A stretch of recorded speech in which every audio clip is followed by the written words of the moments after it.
Hey, everybody. Welcome once again to this week's episode of Alley Talk here on Philly Sports Network. An exciting four-game sweep. Is there a special name for that, Alec, when it's a sweep for a four-gamer instead of a three-gamer? Let's go with the strikeout equivalent and call it the Golden Sombrero The, sweep. I like it. The Golden Sombrero sweep, the sweep plus, whatever you want to call it. Phillies fans are flying high. The Phillies offense, despite losing two guys at the beginning of the week, also flying high. And one thing that a lot of people did not expect since losing Zach Wheeler for the rest of the season, the starting pitching has stepped up in a big way. No better example than last night, Jesus Luzardo. It looked like it was going to be another one of those disastrous starts where he just gets behind early and cannot figure it out. He flipped the script on everybody, retiring 22 hitters in a row after giving up for the last Phillies pitcher to retire that many in a row was Roy Halladay's perfect game. So, obviously, an extremely impressive start for Jesus Luzardo. And I was down at the ballpark last night. I did not anticipate the way that things started that the game would go that way. But Luzardo nutted up, did what he had to do. The offense continues to grind as they have the last few weeks with or without Trey and Alec Bohm. It's been a really impressive series, and to be almost shaken 2.5 weeks ago after that sweep at the hands of the Mets in New York, because you know that they're a team you may face in the first round. You turn around a couple days later and boom, they're sweeping them 4 games in their own house, potentially pushing them to the brink of eliminating the Mets from the playoffs entirely. And it's been on the back of something that people were worried wouldn't be their strength anymore, the starting pitching. So let's start right there. What did you think of Jesus Luzardo's impressive outing yesterday? Incredibly gutsy. I mean, I don't think I've really ever seen a pitcher give up 4 runs in the first inning and then finish 8 innings. I don't know when the last time that occurred. It sounds like something that happened back in the 20s and 30s when starting pitchers just pitched most of the game regardless of how they did. So it's like, oh yeah, this guy gave up 4 in the first, but yeah, he finished 8 innings. Of course he did. Jesus Luzardo doesn't feel like he's been that way for the Phillies. A lot of the times we've seen him run into kind of a wall in like the 4th or 5th inning and something happened where, oh, gave up like 3 runs, a big inning, a big crooked number on the board. But this time he just buckled down and really took control of the game. It was super impressive. And I don't know about you, Kyle, but have you can you recall anything like this before? I personally haven't seen anything like that before. That's for sure. I think I was listening to the Phillies show earlier. I think the last time it happened was Steve Carlton, and he lost the game. So he didn't even come back and get the W. The offense didn't pick up for him. I think the last person on the Phillies to give up 4 in the first, go 8 and win was in like the 1940s. So you're right. Like back when relievers didn't exist, it was like, well, you gave up 4 runs. Oh well, dude, we need 150 pitches out of you. Go out there and get it done. This is, oh, man, just really impressive stuff. And I liked it was the national game on Fox last night, and Ken Rosenthal interviewed him afterwards, and it's the big talk has been who's going to be the number 2 starter in the rotation come playoffs. And he, no hesitation, was like, doesn't matter. Give me the ball. I'm ready to go in the postseason. Reliever, starter, whatever they need. And that is just the attitude that you want from a guy. You want from a team. And it feels like the entire team is kind of playing and speaking with that same attitude. We heard Rob Thompson a couple weeks ago say, we're at the point of the season where we need to check our egos at the door, leave that behind, and we're all rowing in the same direction. It's all about that championship, and that is a championship DNA type of win that we saw last night. It does really feel like the team has been playing more as a unit, as a team recently, more than just as a conglomeration of star level players. I think we've really seen a change almost in the culture of the club. I feel like this has always been a fairly tight knit group, but I feel like the additions of guys like Bader and Duran, the outfield rotation now seeing more of like everybody getting their turn, it just feels like everything's just falling into place. And even with the injuries that they're dealing with, it feels like this team is in a better place than it was in June, at least culturally wise. Yeah, it's funny to look at the difference. I think their record around this time last year was pretty similar to what it is right now, but it's almost the reverse of what they were last season.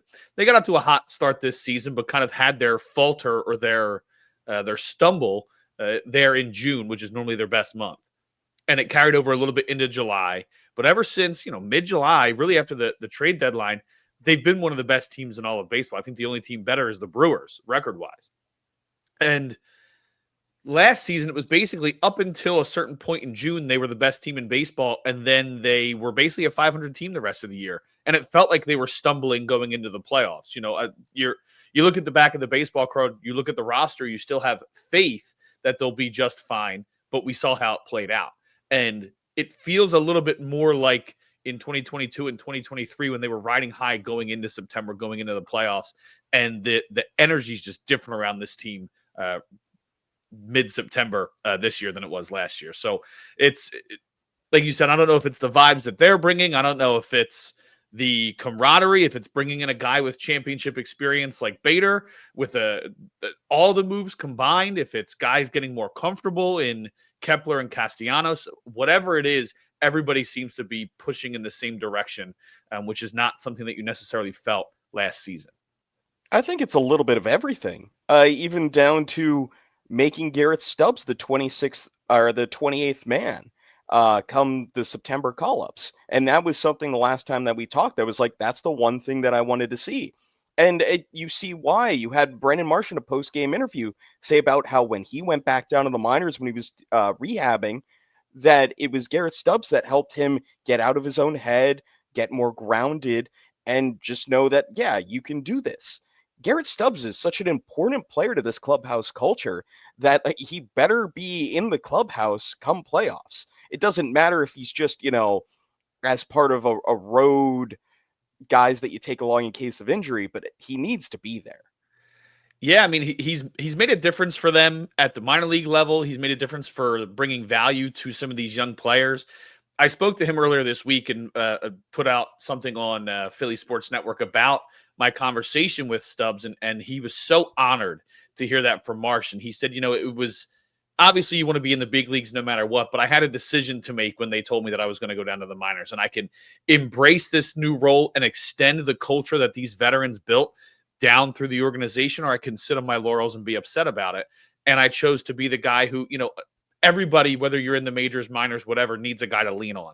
And I've been there before. I've been at the high moments. I've been at the lower moments, and I can be a guy that people can rely on instead of a guy who's, feels like he shouldn't be here or should be the next guy up. I'm paraphrasing a bit there, but that was basically the sentiment of his message. And when you talk to guys like Otto Kemp, like Weston Wilson, guys who have been up and down a couple times, they've talked about the impact that Stubbs has had down at the AAA level well before those Marsh comments. So I agree. If there's a way to get him in the clubhouse, but even if it's clubhouse attending and he's not allowed to sit on the bench for some weird reason I don't know about, the guy needs to be in there because the energy that he brings and the mental maturity that he shows. When you hear those Marsh comments, it's well beyond vibes. It is a mental maturity that he's bringing, and he's able to have fun while doing it. So I think having both that energy in rushed back into this clubhouse at a time when they really needed it definitely has helped things for sure. We're looking at a future bench coach manager here in Garrett Stubbs. I'm going to say that right off the bat. 100%. He just gets it. He understands the people aspect of the game. And that is one of the biggest thing that coaches and managers may not have perfect, is understanding the human element. And Garrett Stubbs is that guy. It comes naturally to him. It's just a natural thing where he can relate to pretty much anyone on the team. He can sit down with you, have a conversation. He could joke with you. He could play a good song to get you going. He can do anything on the human side of the game. And again, my full prediction is this is going to be a bench coach in the major leagues or even a manager sooner than we think. Yeah, for as long as he wants it, I think he's a guy who he has the right attitude. He has the right mental And you see how well catchers have done as coaches in the past. I mean, he's a guy who he understands the game from all aspects, from the offensive side, from the pitching side. I think he's a guy who brings a lot of value to a clubhouse. And for the Phillies' sake, hopefully he's in the clubhouse and involved with the team for much longer. But when he's ready to hang up the spikes, I'm sure that there's some turf shoes and a jersey still waiting for him somewhere. Absolutely. I think we should talk a little bit more about Jesus Luzardo's start against the Mets. Definitely. And of course, we need to get into the rest of the series because this was utter domination. But there is something that I noticed from the box score and looking at Jesus Luzardo's Baseball Savant page. He used a ton of sweepers last night. 44% of all of his pitches were sweepers. He was basically pitching in reverse. He only used 25 fastballs. He used more changeups than his sinkers. And honestly, that's perfect for him because looking at Jesus Luzardo's stats, his fastball, despite its velocity, has been his worst pitch this season. I was looking into it. Opponents are hitting 281 against his fastball with an expected batting average of 285. So that's not like bad luck or anything. That's about right. The opponents are hitting slugging 467 against it with a 495 expected slug. And also go down to his sinker, which he uses a little bit less. His sinker is getting demolished. His sinker is getting hit around for 426 batting average, not slugging, batting average, an expected batting average 360. And you can see that in the box score or in the breakdown of his pitches from last night.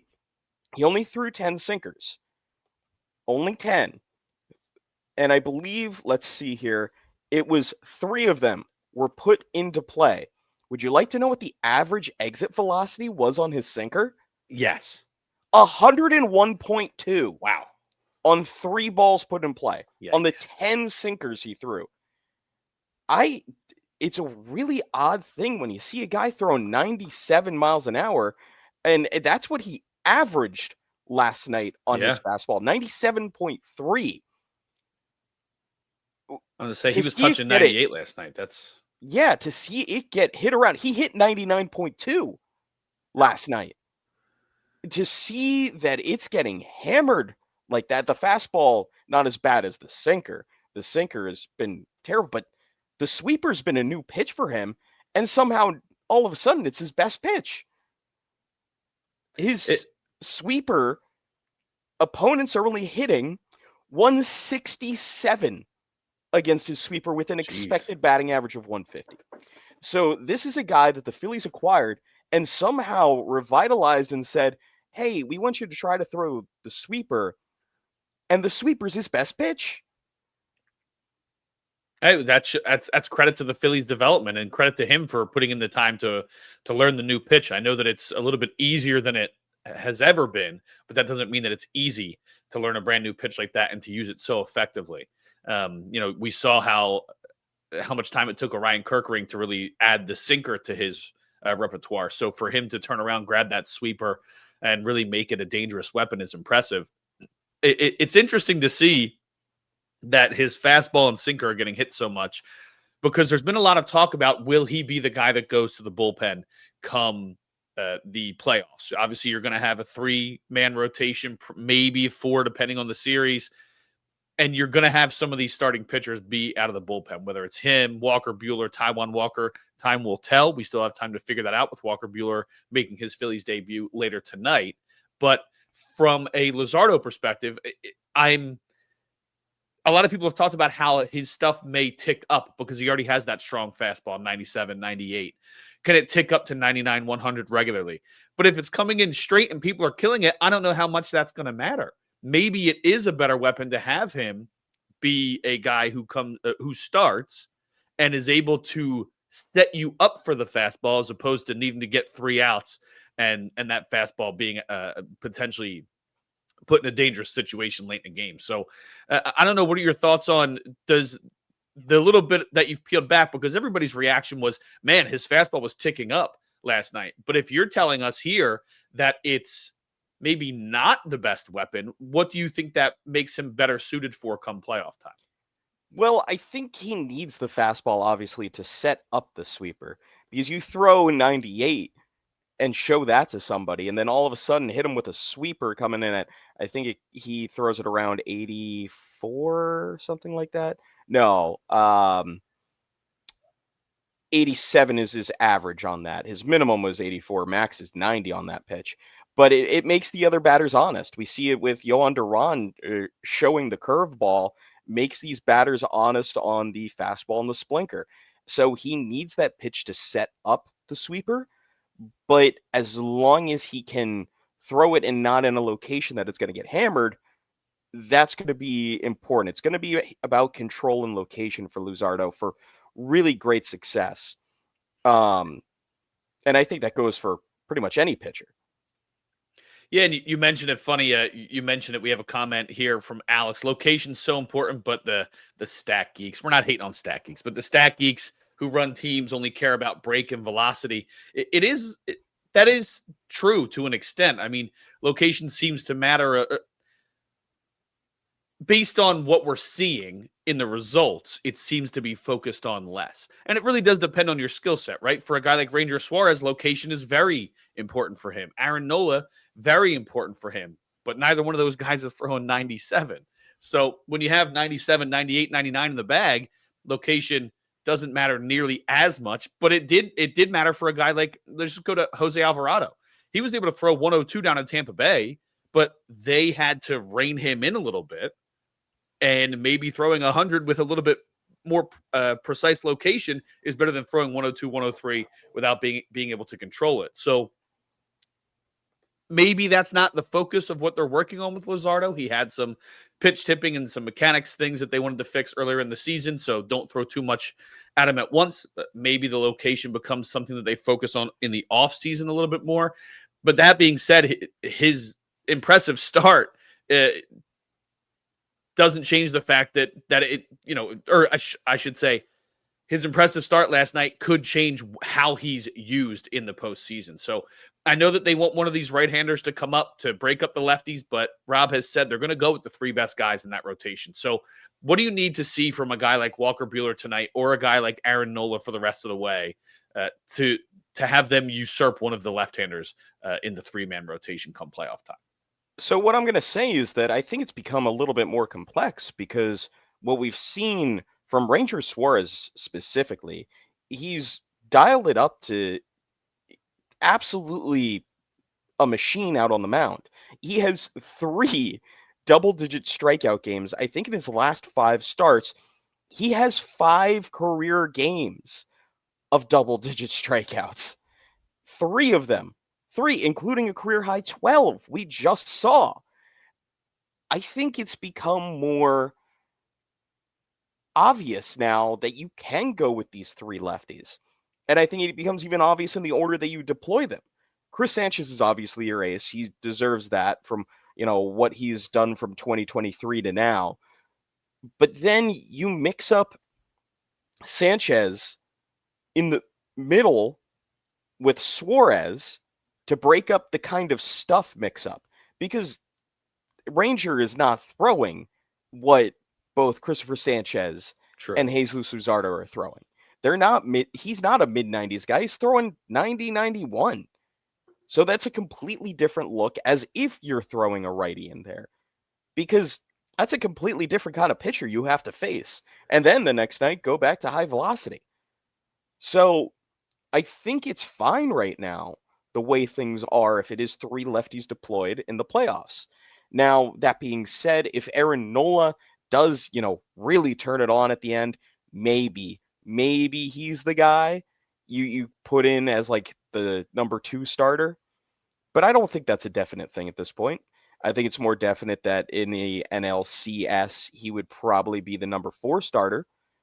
But I don't think someone like Walker Buehler really has much of a chance to be in the rotation for the Phillies come playoffs. I think it's going to be more deployed out of the bullpen, eat a couple innings, and know that he has the experience to deal with high leverage situations, even in the playoffs, and keep things under control. I don't know. He's one of the best postseason performers of a generation. He has of guys with 3+ starts in the World Series. He has the third lowest ERA in Major League history.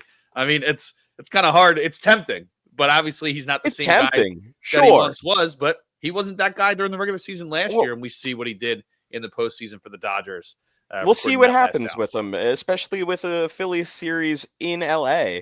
Let's Yep. see if, maybe his return comes up in the rotation and see what he does against his former club. But besides that, I just don't see him overtaking, especially any of the lefties. And I don't even know if he would surpass Nola. It's possible. I'm not saying it's not. If Nola completely falls off again, then hey, Walker Buehler, you're our 4 starter in the playoffs.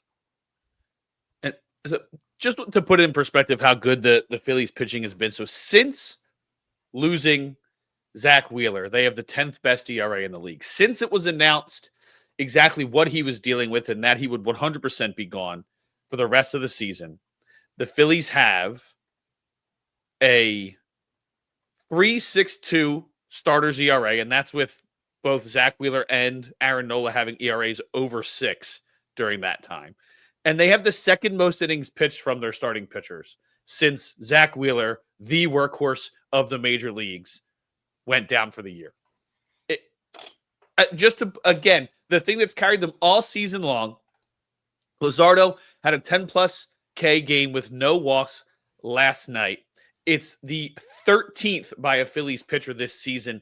That's more than the Cardinals, the Twins, the Rangers, the Rockies, the Reds, the A's, the Nationals, the Pirates, the Guardians, the Orioles, the Red Sox, the Marlins, the Cubs, the White Sox, the Angels, and the Mets combined. That's how good their starting pitching has been. Now, a lot of those have come on the back of Zach Wheeler. But you just talked about how good Ranger Suarez has been recently. He has 3 of those to his name this season alone. Jesus Luzardo has done it a couple times himself. Chris Sanchez has been electric, is one of the league leaders in that category since the start of since midway through 2023. Kyle, let me break it down for you here. I've got a simple stat that anybody could figure out. Here is strikeouts by starting pitchers in Major League Baseball in 2025. The Phillies are number 1 with 891 strikeouts by their starters. Number 2 on that list is the Houston Astros at 793. Oh my goodness. The Phillies have almost 200 or almost 100 more strikeouts than the next team. And they have more than 100 strikeouts than the next closest National League team, who are the Atlanta Braves. If you go to innings pitched, the Phillies lead the way by starters with 843 and a third. That's almost 40 innings above the next team, the Arizona Diamondbacks. This team is starting pitching isn't just Zach Wheeler. And we've seen that since his injury. This team is playing probably their best brand of baseball we've seen all season. And we see it in just innings and strikeouts. That's 2 major categories.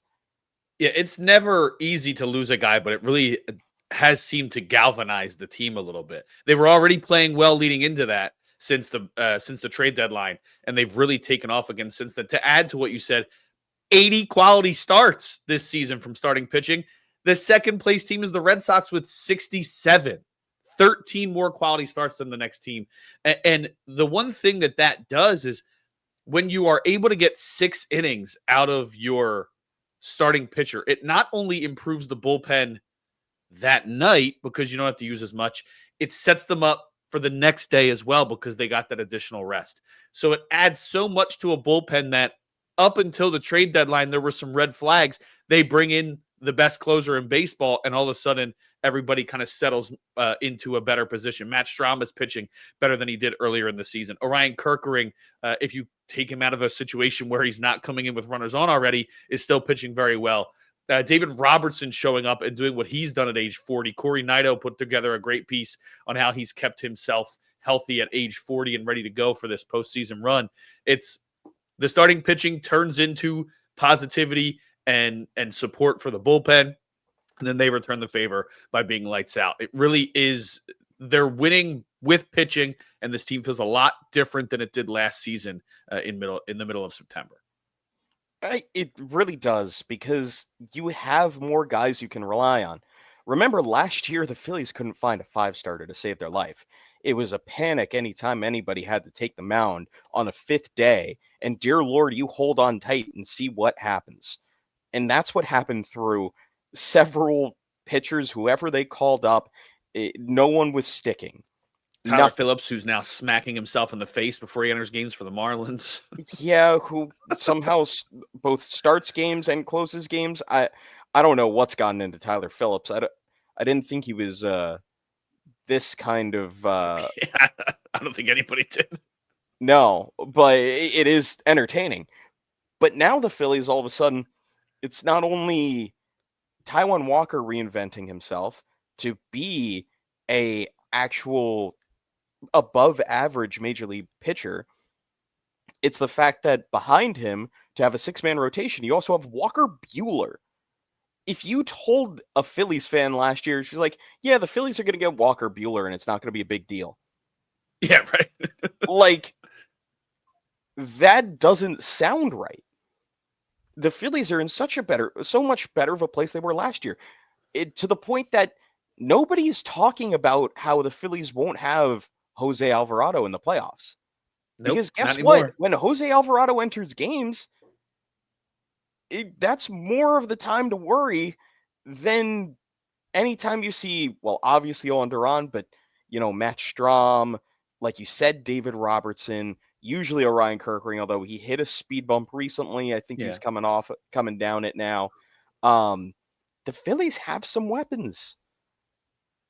And even though this is a team that we know that the offense can go on and off like a light switch, if the offense is on, who's stopping this team?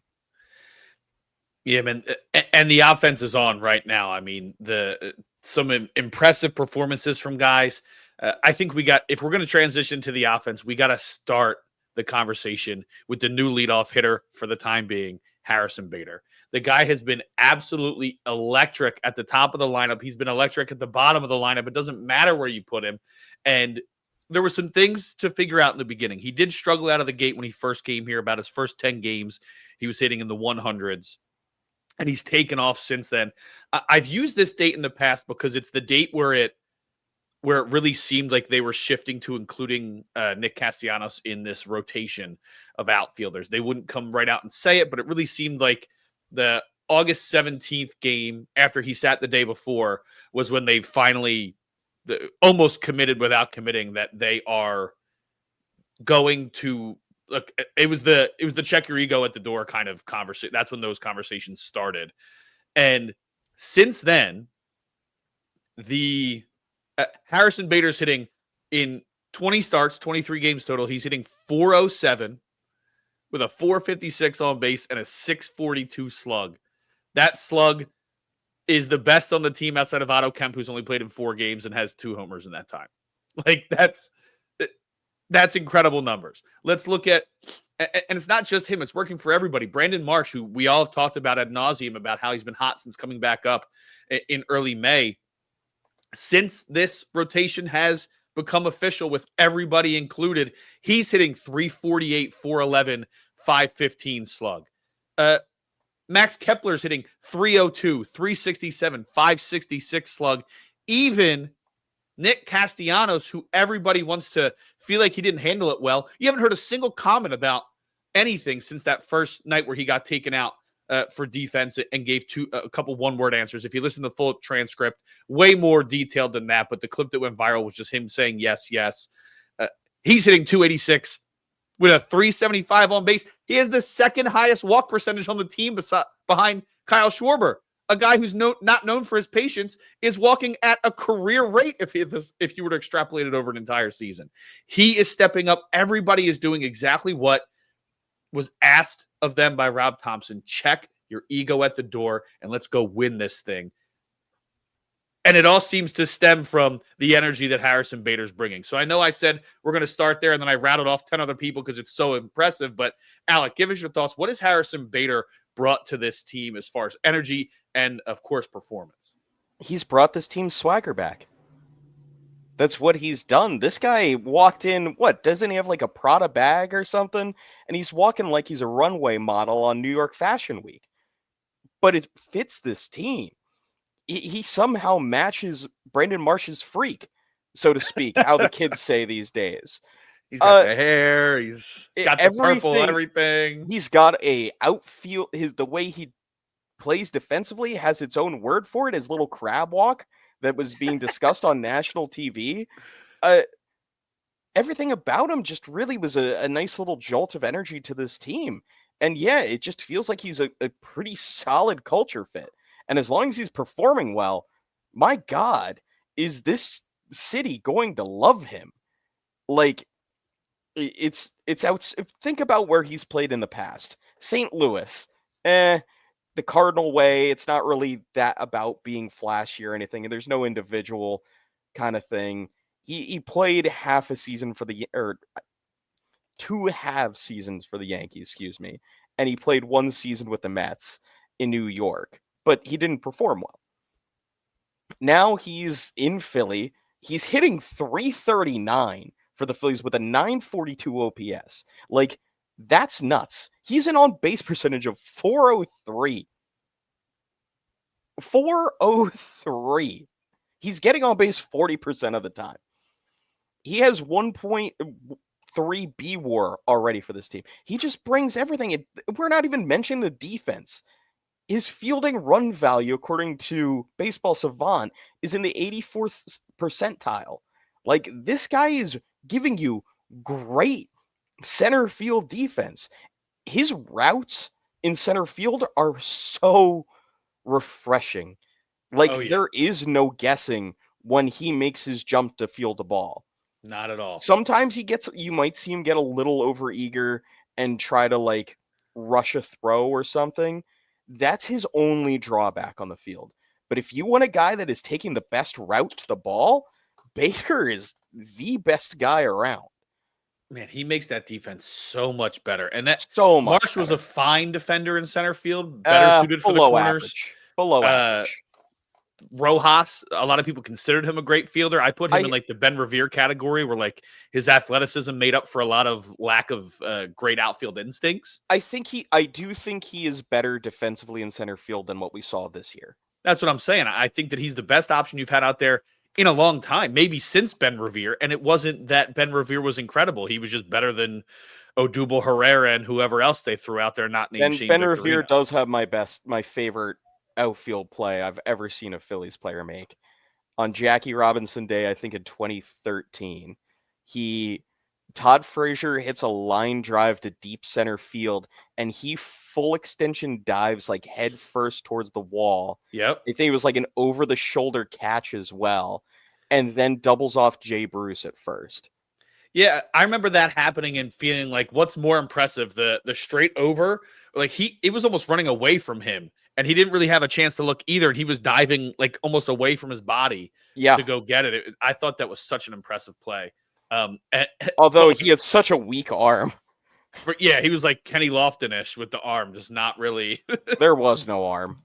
Johnny Damon, where his arm's falling off every time he throws the ball. I'm pretty sure I joked as a teenager that I could throw it further than Ben Revere could.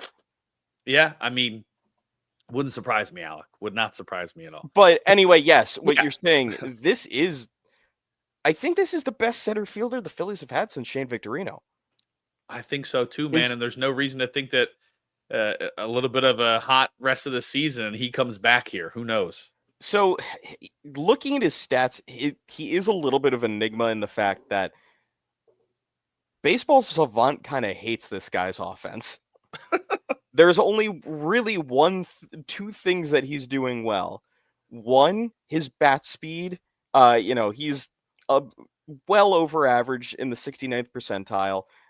So that's going to be a good way to generate some good luck, is hitting the ball hard because you swing the bat hard. Now, the one thing that he's really doing is barreling the ball. So his barrel per plate appearance stat is at 7.1. So he barrels that's the percentage. But that is the highest mark of his career going back. This guy's been in the league since 2017. So he's making really good contact. He's barreling balls 11.4% of the time. So compare that to his 2024 when he barreled balls 6.4% of the time. He's almost doubled that. So he's just making really quality contact with the bat and swinging the bat hard. And guess what? Good things happen when you do that. Oh, yeah. So, and it is an interesting conversation to have if the Phillies do pursue to bring him back. You know, this guy is, I think he's 32 years old right now, or 31. He's got a mutual option. I know that. That's not going to happen. I think I heard something like there have been 36 mutual options since I think around 2022, and I don't think any of them have come to fruition because it's either one side or the other. There's really not many good uses for a mutual option in a contract. You will have to be usually, you have to be first off in a place that you want to stay. B, have a performance that matches your value. And C, not caring if you could get some more money on the free agent market. Like, it is a weird kind of it just doesn't maybe make CBA uncertainty could play a part. I don't know, but maybe, but not until that's 2026 off season. Well, comment here again from Alex. I also wasn't a fan of the platoon. Again, I was wrong. I don't think a lot of people were fans of the platoons, but it's worked everywhere, seemingly. It's worked with Edmundo Sosa and Bryson Stott, not losing anything defensively by swapping those two and putting them in advantageous positions. Sosa's been one of the best National League hitters against left-handed pitching all season long, and then Bryson Stott really turning it around. The outfield. Think about the outfield before the trade deadline and how the talk outside of Marsh turning things around. The talk was like, you might DFA one guy. Do you cut another guy? Do you trade for the guy? Do you call up a minor leaguer? They were ranked 27th or 28th in OPS as a unit. Since August 1st, since the deadline, since bringing in Harrison Bader and really committing to this rotation, an 825 OPS, 6th in the majors, as far as outfielders are concerned. And that includes Castellanos. I know that I mentioned he's been hotter as of late, but he had a 560 OPS because of how poor he hit at the beginning of August. Overall, Bader, Marsh, and Kepler have combined to hit 328, 382 with a 547 slug in 317 plate appearances since the start of August. An impressive run from this team. And it's not just them. It seems like at a time where Kyle Schwarber's struggling a little bit. I know that he broke out and hit number 50. Bryce Harper hasn't looked like the same guy as of late. And everybody else seems to be picking them up. Oh, for sure. The last two games he's pitched well, but overall, if you're taking the last 2 weeks or so, it's average for him. It's not. I know, and there's been a lot, especially. I've been very annoyed. I do want to drill into this just a little bit.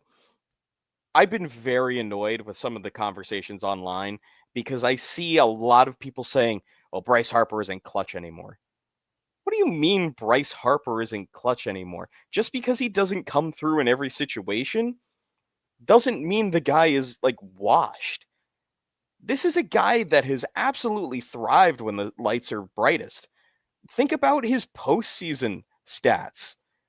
This is a guy that in all postseason play has a 1016 OPS in 53 games. That's really good. And it's even better of late because he was not a great postseason hitter with the Nationals.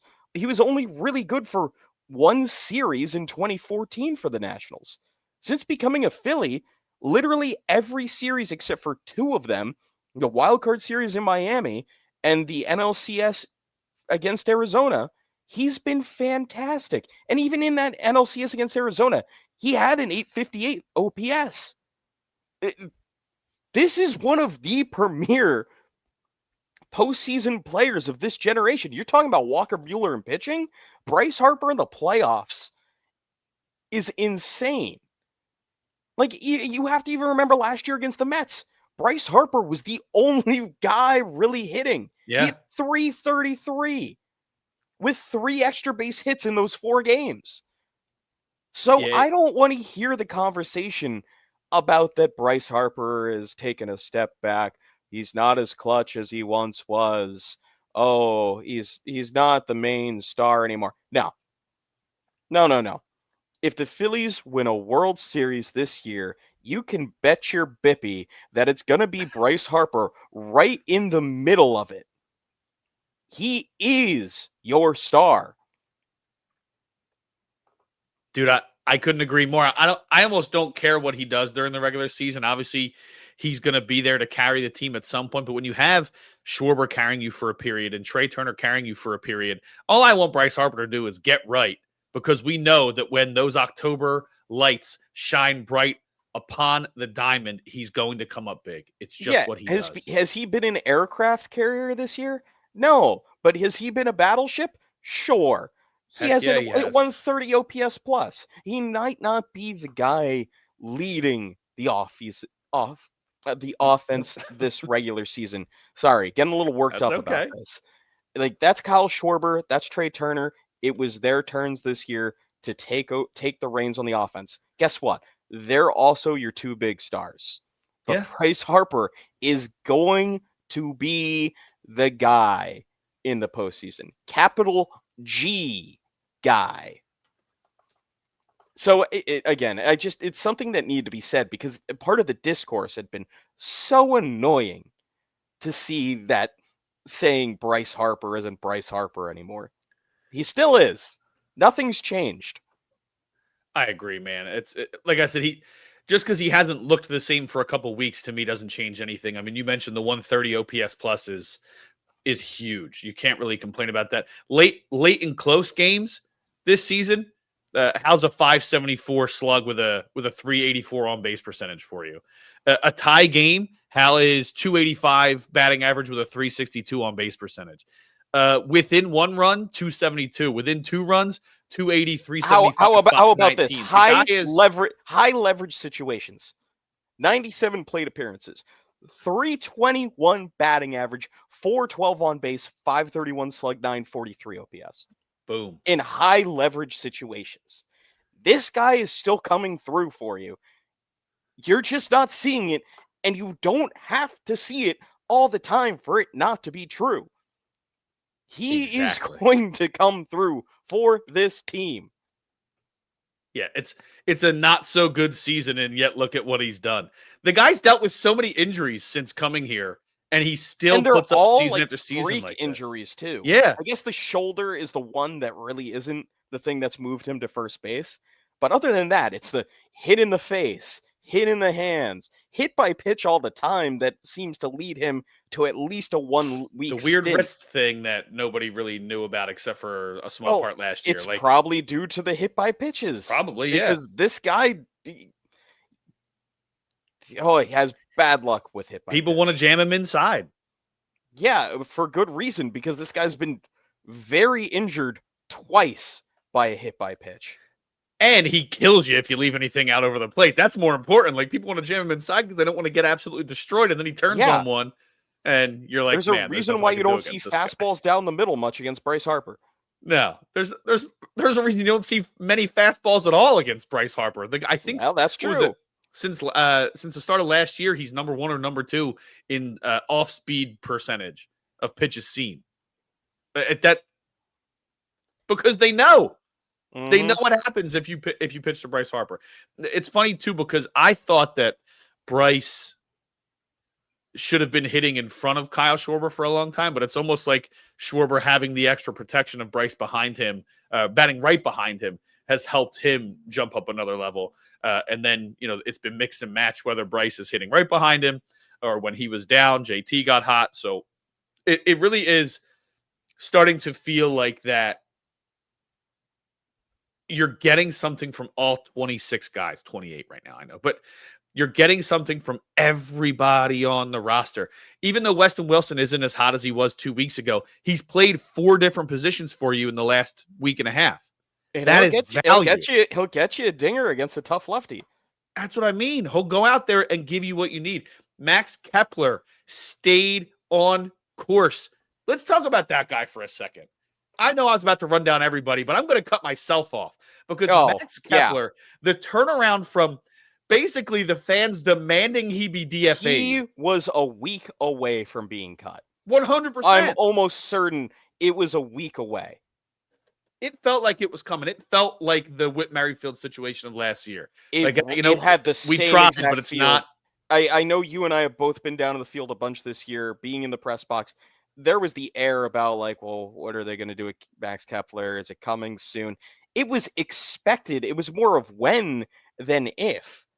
And yeah, this is a guy that, again, the entire season, it seemed like he had been hitting into some really bad luck, but it seems like he's become comfortable now getting to play a lot of his time in right field. And we'll get into that split because that's impressive.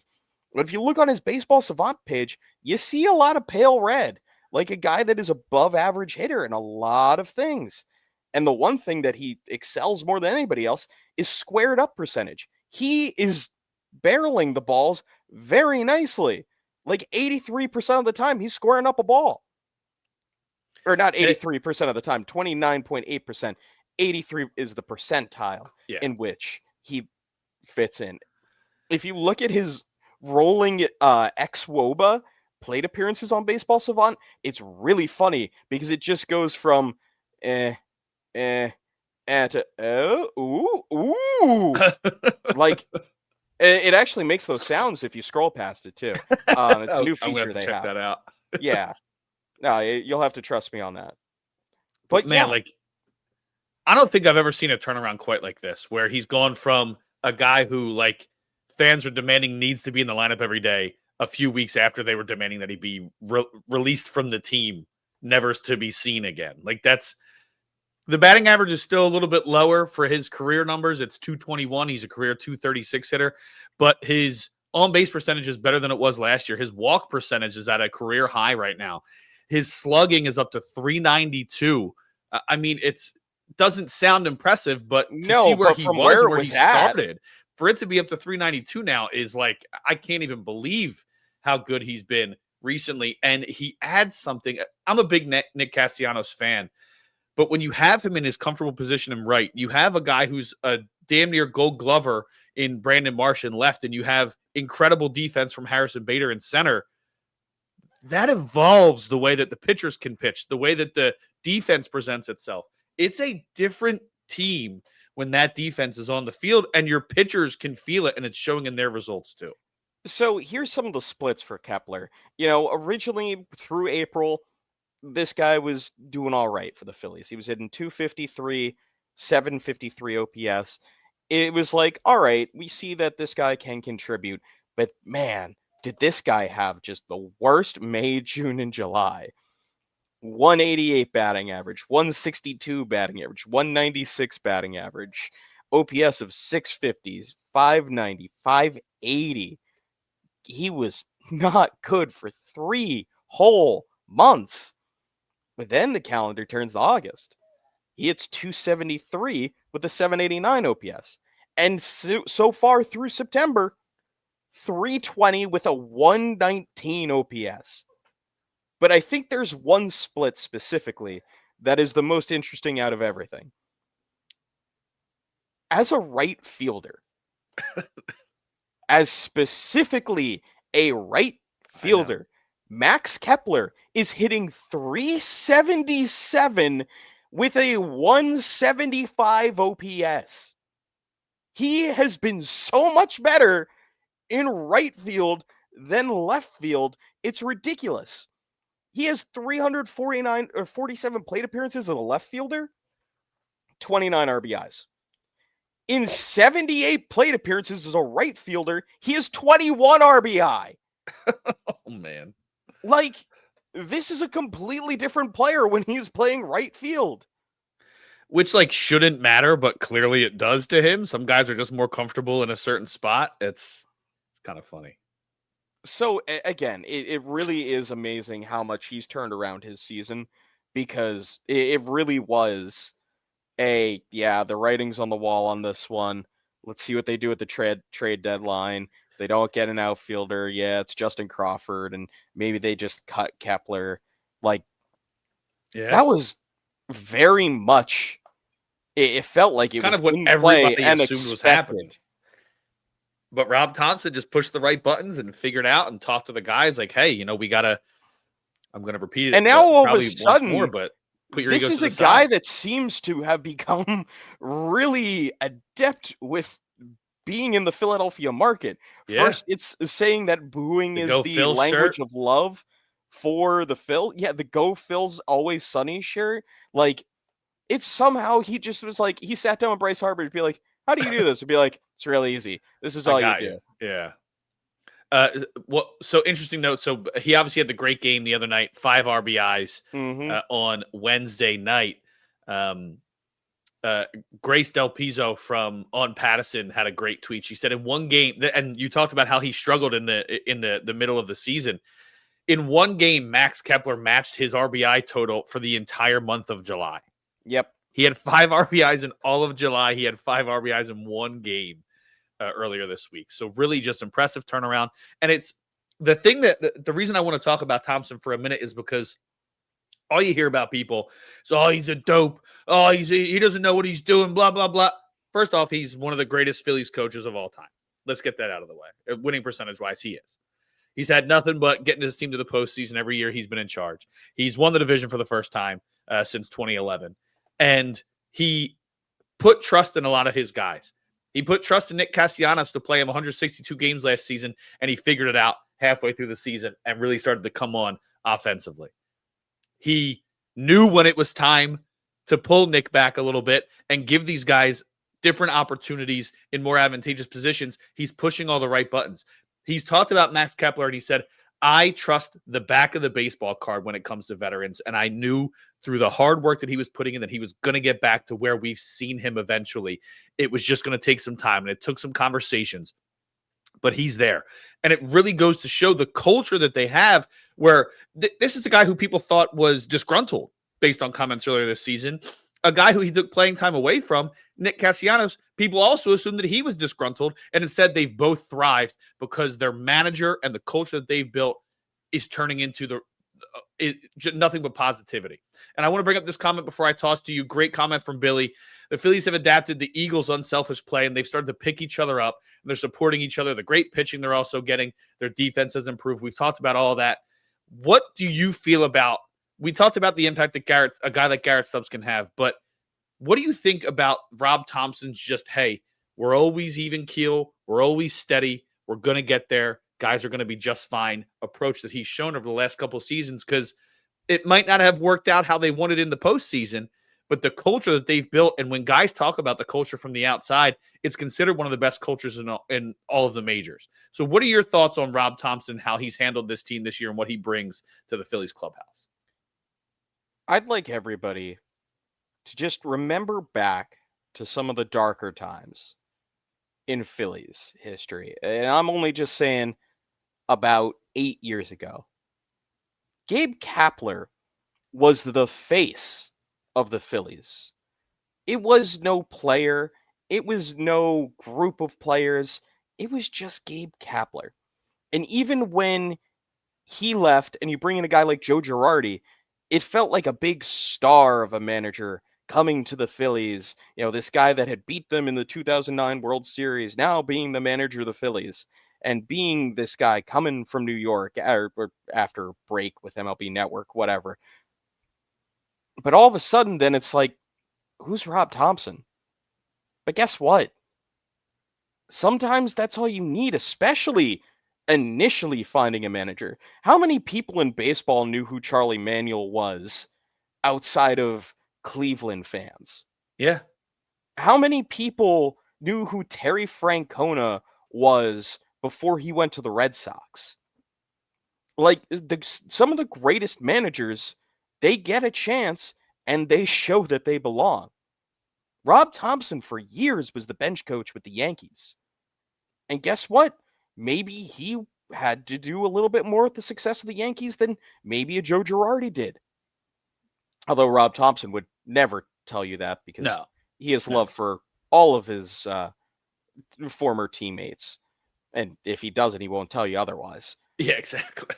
But this is a guy, since becoming the manager of the Phillies, has led this team to a 337 win, 245 loss record. So if the Phillies were to rattle off 8 more wins in a row, not saying that's going to happen, he'd be 100 games over 500 in 4 years.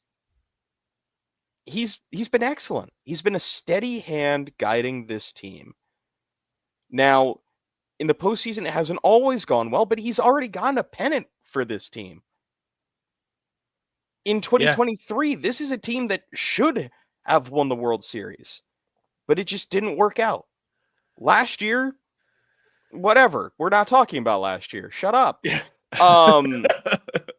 But he is overall 20-14 in the postseason. Like, this isn't...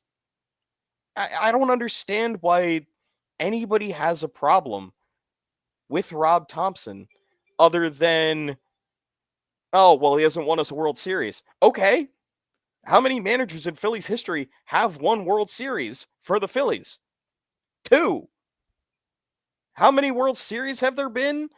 1903 from now, and you subtract 2. So 122 World Series? 121? 121 this year would be 122. Yeah, there it is. 2 of those have been won by Phillies managers. Yeah, so guess what? He's gotten you to 1, and you got pretty close until the magic ran out. Yeah. But guess what? This year feels just a little different. It feels like the Phillies, to me, out of any other team in the National League, are the most consistent team. And is that not what everybody wanted the Phillies to be? Consistent and not being the Brewers and relying on 2 over 10 game win streaks, and not the Dodgers who are relying on the craziest star power and also the craziest IL list in baseball. Rob Thompson seems to get it. And him, his training staff, the coaching staff, tell me where it's not working. Yeah, man, and it seems to be an organizational thing. Like I said, we talked about it with Stubbs. Like, that energy seems to be going through the entire organization. And I feel like it used to feel like separate entities. You know what I mean? You need to give some credit on Dave Dombrowski for that. For sure. For sure. This was a team whose minor league, just top down, was a mess organizationally wise. I remember the piece that came up saying, be like, yeah, no, they're doing something different down at single A, and then they're doing something different at high A. They're doing something different at double A. They're doing something different at triple A. And the whole message in the major league level is all different from all of that. It was a mess. There was no organization in the organization. None whatsoever. The fact that we're here 4 years later, the Phillies having made the playoffs 2022, 2023, 2024, 2025, or they're going to. They are. Yeah. What's there to complain about other than, yeah, the Birds won a championship last year? Yeah. I don't know who that was supposed to be. I don't know. Someone calling into WIP. That could have been anybody, right? But yeah, it really is impressive what they've been able to do, and they have a chance to, before they head to LA next week, they have a chance to build upon the little bit of a buffer that they built between them and the Dodgers this weekend with a series against the Kansas City Royals, a team that, while promising on paper, really underperformed compared to expectations this season. They still have good pitching, strong starting pitching for them, so don't be surprised if you see a little less scoring than you did against the Mets. However, a team that's barely above 500 and likely won't be and likely will not be in the postseason. So have a chance, some star power coming in. Vinny Pasquantino, Bobby Witt Jr. They'll be there. So the Stars will be out in Citizens Bank Park this weekend. But old friend Michael Lorenzen taking the mound, facing off against the debuting Walker Buehler tonight. Lorenzen has had an up and down season. He has a 5-10 record, of 4.63 ERA, 110 strikeouts. Again, it kind of exactly what you would expect from a Michael Lorenzen. I know he had the incredible no-hitter with the Phillies after being traded here a few seasons back, but he ended up in the bullpen come postseason time. The team hasn't had a ton of experience against him. Schwarber's really the only guy who's seen him a ton. He has 8 hits and 22 at-bats, 2 homers, 2 doubles. So he would be a guy I'd keep an eye out on tonight. And then JT Realmuto also has 2 doubles in 6 at bats against Lorenzen. Yeah, it should be a fun series. This is a team the Phillies obviously don't get to see much. Now, I mean, with the balanced schedule, now you see them at least once a year, but that statement still stands. I think tonight's going to be a fun one to watch. See what Walker Buehler has to offer.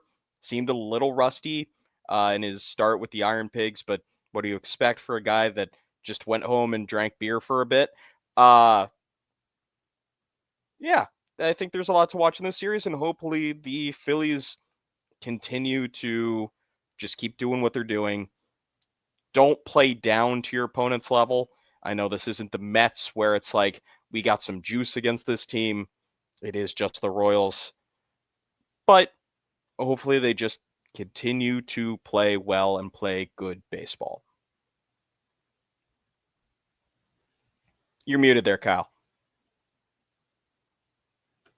And he's back. Thank you, Alec. Appreciate that. So for now, the one thing I'll warn people is I wouldn't say that if they struggle to score runs, especially if they end up winning the series still, if they struggle to score runs, it doesn't necessarily mean that they're playing down to the Royals level. The Royals have the 6th best starter ERA in all of baseball, and the Phillies really kill bullpens. So if the Royals can manage to get 6 innings out of their starters this weekend, you may see some low-scoring games. The Phillies should still be able to take at least 2 of 3 in the series, obviously. They're a much better team on paper. They also have the 2nd best starter ERA in the majors, but a 3.75 ERA for their starters is nothing to sneeze at. So if you see less runs, don't feel like, oh, what happened to them? They were riding so high. If they keep tacking on runs throughout the game instead of only getting 1 inning here and there, to me, that's a good sign. And then they can take that momentum with them when they go to LA to start next week. It would be a little surprising if the Phillies dropped this series, especially since it's at home. But I don't think that'll be the case. I think this team will find a way to beat the Royals, even if it is on a little bit of an uglier side. This is one of the best home teams in all of baseball. So I don't think there's much to worry about for Phillies right now. Right now, it's just continue doing what you're doing, stay within yourselves, get healthy, stay healthy, and get ready for playoffs. And sure, when you go to the Dodgers, take care of business. So the important people pitching for the Phillies this weekend, though. We already saw the exciting left-handers. They're moving to a 6-man for what will seemingly be the rest of the season, and all 3 right-handers, who all 3 are potential targets to slip in the middle of some of those left-handers come playoff time. Walker Buehler, Taijuan Walker, Aaron Nola, the 3 pitchers going for the Phillies this weekend. What do you need to see from one of those 3 guys the rest of the way to determine, hey, they're going to slide in behind Chris Sanchez, or they're going to be the 3rd guy to break up lefties in the rotation? I have to see basically ace level stuff. I hate that that's the bar that needs to be broken in order for these guys to become that number 2 postseason starter. But that's what you have to see. You can't be seeing, well, he has a 3.8 ERA. He's pitched well, but, hey, we're going to give him a chance. No, you have Sanchez, you have Ranger Suarez, who have both been fantastic, and Luzardo, for the most part, has been a very good pitcher on his own. So to usurp any one of those players in that initial 3 starting pecking order, you're going to have to see an ace for the rest of the season. So I'm not saying Aaron Nola needs to throw a shutout every game, but it's got to be He needs to pitch damn close to it, though. 0, 1, maybe 2 earned runs. That's it.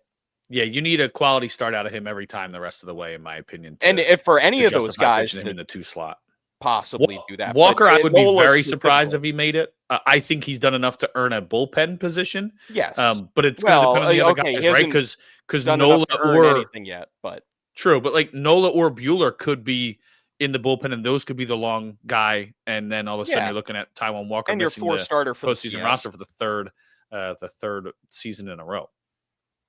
Yeah. So, quick comment, real quick. Reagan's not coming back this series, at least not that's been announced. Alex, right now the probable starters for the Royals: Lorenzen tonight, Ryan Berger tomorrow, and Noah Cameron the next day. Both guys with a Cameron's sub 3.5 been very good. So, yes, he has.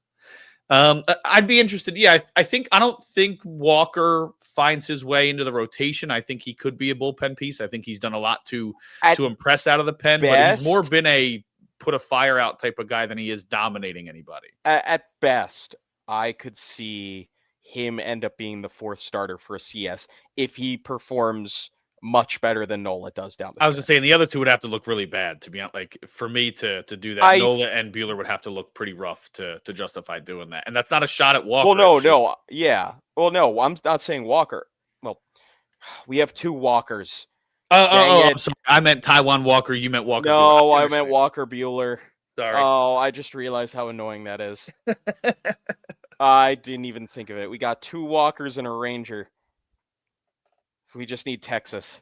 Anyway, no, what I'm saying is I could see Buehler, his ceiling is going to be as the number 4 starter, and that's if he performs very well down the stretch, and Nola does not.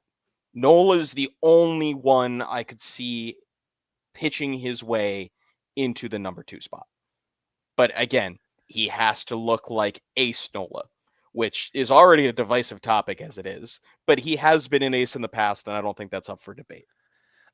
One last question on you for this weekend, and it's obviously going to be specific to tonight, but not what do you need to see from him for him to be in the rotation.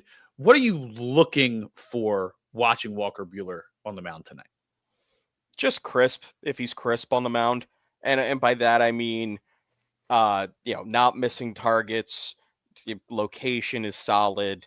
I don't need him to be blowing away guys, but I need to see some off-speed offerings that look fairly sharp. You just got to see him looking sharp on the mound. Again, that's not stuff-wise. That's more location, more... Is this guy a pitcher, or is he kind of just throwing? Yeah, I agree. I don't think he needs to look like an ace the first time he's out there, especially, he can give up 3 runs over 5 innings, and that's probably enough for me for right now.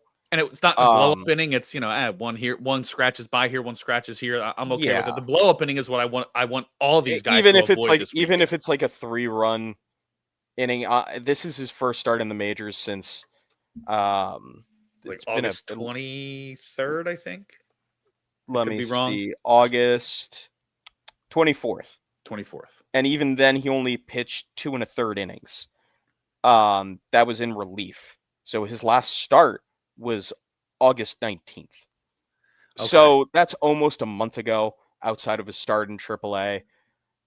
I'm not expecting a ton.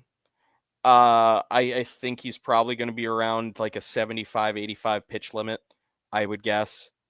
And then they'll probably just keep ramping him up from there. Again, I'm not super worried. I just can't see him absolutely blown up.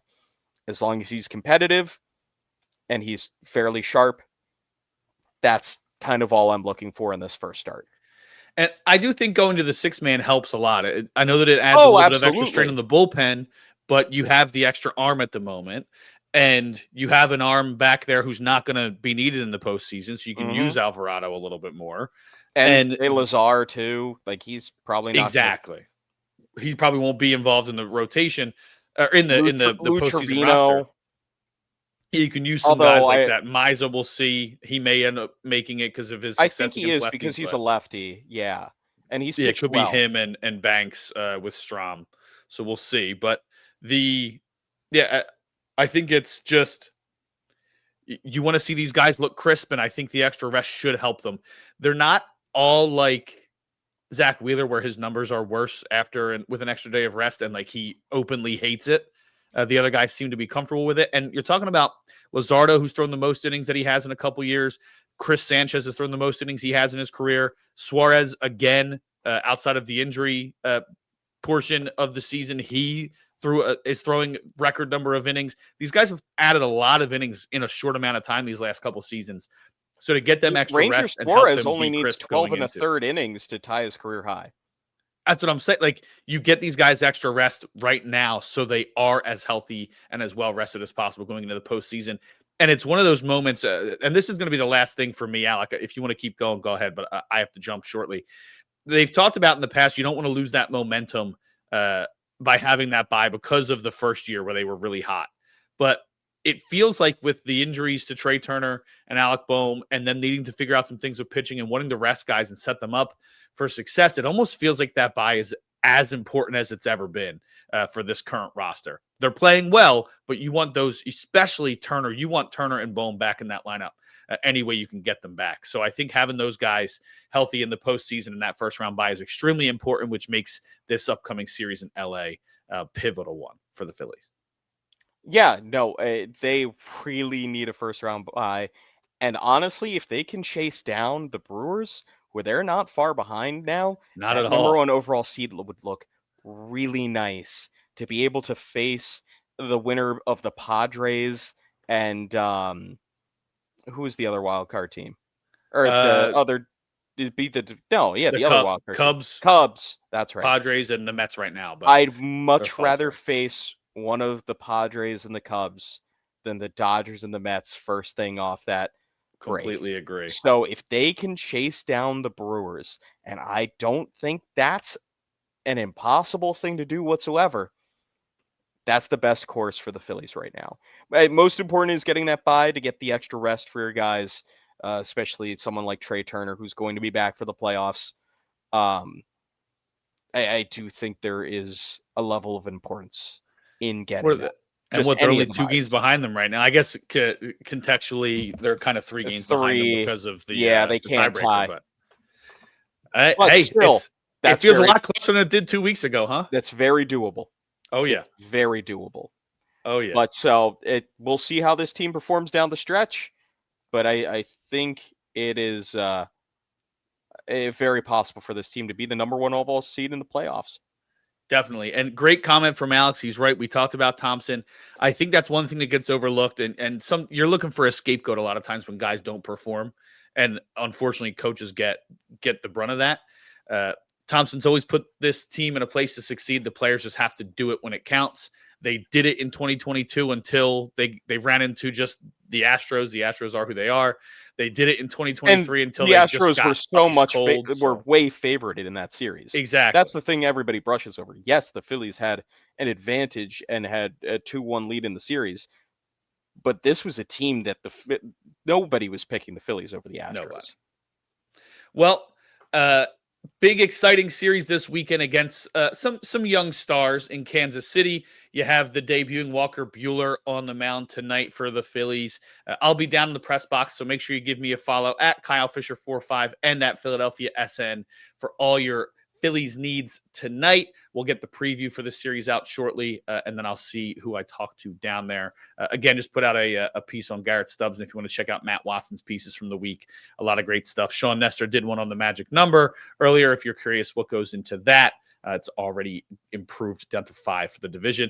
Alec, when's the next time you're in the booth for us down there? I think the last homestand. I forget who the first matchup is down there, and I'm one of those series. Then I'll be at the first 2 of the Twins series to end up the season, and that should be an interesting little way to finish things off.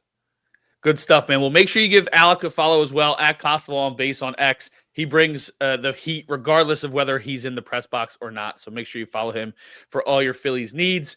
Guys, that's going to do it for Alley Talk this week. We appreciate the engagement. We appreciate the love, not only for the Phillies, but for baseball in general. We appreciate the conversations that you guys have. We're not here to hate. We're not here to cause drama for no reason. We're here to have fun and talk about baseball. We're not like those other outlets. We are here to talk ball, baby. And that's what we always get in the comments. So appreciate you guys, Alex and Billy, and everybody else who tuned in. Appreciate Alec, as always, for joining me. Appreciate everybody being adapting to the 1 o'clock time slot. We'll be back on at 2 o'clock next week. We appreciate the love, everybody. Appreciate you watching Alley Talk. Make sure you follow us on Philly Sports Network for the rest of the season for all your Phillies needs. Peace. Bye.